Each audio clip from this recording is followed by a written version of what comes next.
ఓం శంఖినీ చాపనీ బాణభుషుండీ పరిఘాయుధా సౌమ్యా సౌమ్యతరాశేష సౌమ్యేభ్యస్త్వతి సుందరీ పరాపరాణాం పరమాత్మేవ పరమేశ్వరీ యచ్చ కించిత్ క్వచిద్వస్తు సతసద్వాఖిలాత్మికే తస్య సర్వస్య యా శక్తిః సాత్వం కిం స్తూయసే తదా యయా త్వయా జగత్సృష్టా జగత్పాత్తిత్యజో జగతు సోపి నిద్రావశన్నీతః కస్త్వాం స్తోతు మహేశ్వరः విష్ణుశరీరగ్రహణమహమీశాన ఏవ కారిదాస్తే తోతస్త్వాం కస్తోతుం శక్తిమాన్ భవేత్ సాత్వమిత్థం ప్రభావై స్వైరుదారైర్దేవి సంస్తుత.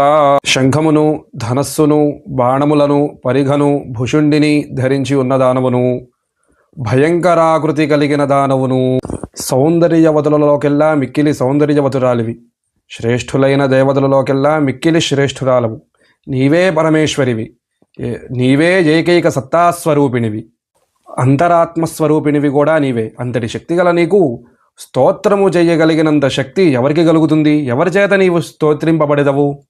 అట్టి నీచే సృజింపబడిన జగత్తు యొక్క స్థితి, పాలనము, సంహరణము చేయగలవాడైన విష్ణుదేవుడు కూడా నిద్రావశుడై ఉన్నాడు.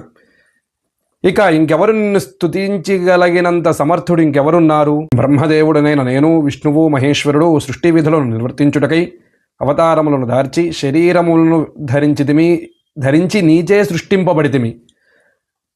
అట్టి పరిస్థితిలో ఇంకా మాలో నిన్ను స్తుతించేవారు ఇంకెవరున్నారు? అంతటి సమర్థుడు ఇంకెవడు ఉన్నారు అని చెప్పి బ్రహ్మదేవుడు అమ్మవారిని స్తుతిస్తూ ఉన్నారు.